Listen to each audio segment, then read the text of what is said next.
Welcome to the Lead Every Day show. Our mission is to see a world well led. And our strategy to get there? To empower leaders like you to lead every day. So let's get to work. Are you fit to lead? It's one of the questions you need to be asking yourself if you really want to accelerate your success. Welcome to the Lead Every Day show. I'm Randy Gravitt. And I'm Mark Miller. We're glad you've joined us today for this conversation. We've been talking about winning beyond work. Yesterday, we talked about the relational side of that, gave you a little strategy to help you win outside of work, to love first and to live last. If you missed that episode, go check it out.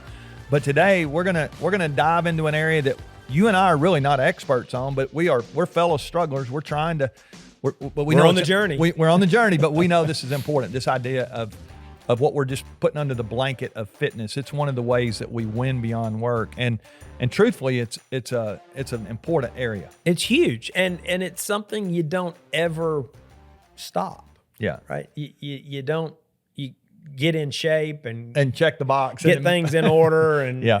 and move on. And tragically, I've known leaders who don't have the energy to lead. It's not that they don't have the intellectual horsepower or the ideas. They might even have the courage, but if they don't have the energy, they just can't meet the demands of the moment. Yeah. And so this is kind of our power source. Yeah, right.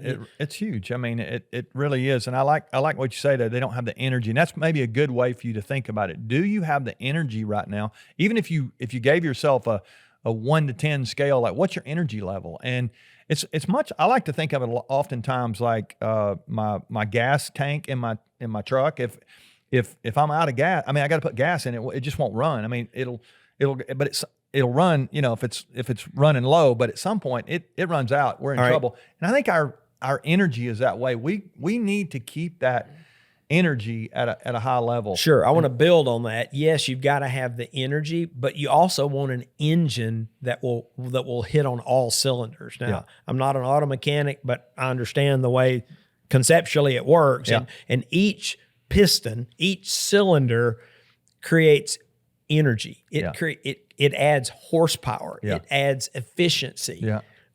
Miles per gallon. So I want an engine that will take that fuel and help me go as far and as fast as I can. That's what we're trying to do. We're trying to go faster, right? And farther. Yeah. I mean, exactly. And I've used this illustration before. I talk about sometimes I'm not a motor guy at all, but I do understand. We used to have the 5-speed, and you can probably the same thing with the pistons. I don't know. I'm not somebody out there tell me about this, but I do know this. You can put a 5-speed in third gear and you can make progress, but it's not doing what it's designed to do. I mean, you open it up and let it go. There's more untapped potential. I think so, and I think a lot of leaders don't pay attention to their fitness, and then they're running in third gear and they're still making progress. But yeah, but or the engine's hitting on 5 of 6 cylinders, and or probably 7 still or 8. moving, right? It'll but still go. The horsepower's not there. It's not what it was built for. It's not, and this is a challenge. I mean, it's a for challenge. Every single person. Again, we can't check the box. We got to do it. So let's talk about some things that we can do to try to address this. And one of the things that I think is really important, again, I'm not a fitness expert, but I think taking care of ourselves by hydrating. I mean, I think I've had people share this with me before and talk to me about it. And for the last several years, I've really tried hard to make sure that I stay hydrated. Our bodies are a lot of water, going on. You've been encouraging me. Been encouraging it. We need to drink more, and coffee doesn't count. Well, I think coffee's dirty water. I think it counts against us, actually, from what they say. Come on, excuse me here. But yeah, you go ahead. Mm-hmm. But I need more water. But what's the formula I've heard before? It's we need to drink an ounce of water for every 2 pounds we weigh. So let's say we weigh 150 pounds or 200 pounds. Let's say 200, round number. You need to drink 100 ounces of water if you weigh 275 ounces if you weigh 150 pounds. I just think there's something about that that's huge. And for me, it's the first thing I do in the morning is when I go to the kitchen, I'll get a 16-ounce glass of water and I'll drink that twice. And so I'm already 32 ounces into the day. And I've gotten that little routine, and it's crazy how, like, if you don't have some kind of way to think about it, I don't want to just tell people drink more water and they're like, do I need to get a bottle? What do I do? Just drink a big glass to start with, and then, do that 2 or 3 times before lunch, and you're over halfway there, and you figure it out, however much you need to drink. Cool. But that's one. So another one is is rest. Let's talk about Yeah. rest here for a second. I think Yeah. a lot of leaders don't rest enough. Well, I've written about that some over the years, and I won't go into any of the facts and figures here in the moment. But we live in a sleep deprived world, and the truth is, sleep deprivation is probably harming the planet at the scale of the pandemic Yeah. that we just survived. Yeah. It's the silent killer, right? It's killing productivity. It's actually killing people. Yeah. Who fall asleep behind the wheel and kill themselves and kill others. Again, if you don't get enough sleep, it impairs your thinking more so than By a huge percentage. alcohol. Exactly. Many of the decisions being made by leaders today, they might as well be drunk because they're making those decisions in a sleep deprived state, and your brain just does not work as well. Yeah. And so, again, lots of data from lots of sources. Most leaders need more sleep. Now, I'm not going to prescribe that. You've got to figure that out. I think they say 7 or 8 hours is it's kind of the norm. I mean, there are some outliers that Right. need more, and there's some Teenagers. outliers You know. that need less. Yeah. But 7 to 8 is what most of the global studies over right. the last 20 years have concluded. And your cognition goes up. Yeah. Your judgment improves. Your Yeah. IQ, in effect, goes up when you get more sleep. Yeah. And so it's just a hard discipline for leaders, for many leaders that I know, to say, no, I want to be more effective. Yeah.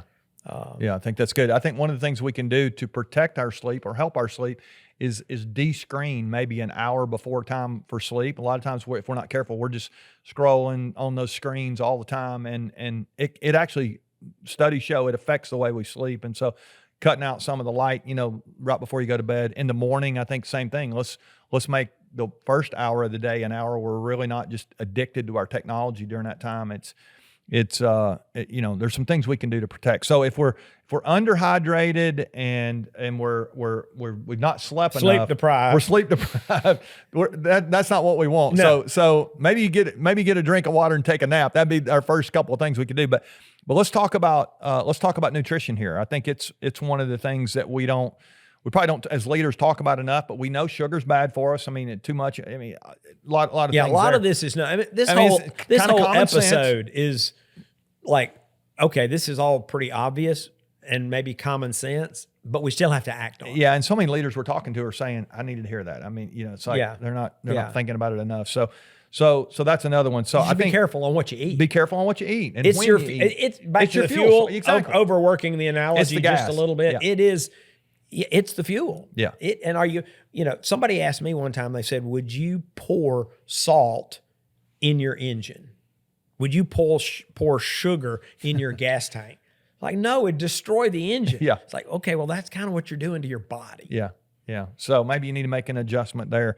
A couple other things I'd say here is this is kind of common sense too, but the exercise side of it, we need to move. We need to, what does that look like? And I would say, you need to, we'll call it lift, but let's get strong. Let's work to stay stronger because we know as we get older, it's just your strength is going to wane. So that's important to stretch. I mean, I think mobility is really important. And so maybe if you're listening out there and it's just like, you're not moving enough, you're not stretching, you're not lifting, you're not maybe doing something for your cardio. There's things you can do. I've had people ask me before. I used to do a bunch of marathons, and I had somebody say, how do I do I want to do a marathon. And I'm like, most people really don't want to do a marathon. They want a medal and a t-shirt. It's what they want. I think the same thing's true here we want a body that looks good and feels good and all that, but we don't want to put into work. So there is some work here when it comes to this. We're gonna have to move and do some things. And it's gonna have to go on your schedule as a leader. If you're listening, you got a full schedule. It's not, you got to find a place for this important part of your life. But remember, all these things we're talking about are ways to accelerate your success. So I know you're busy. I'm busy. You're busy. But when we do these things,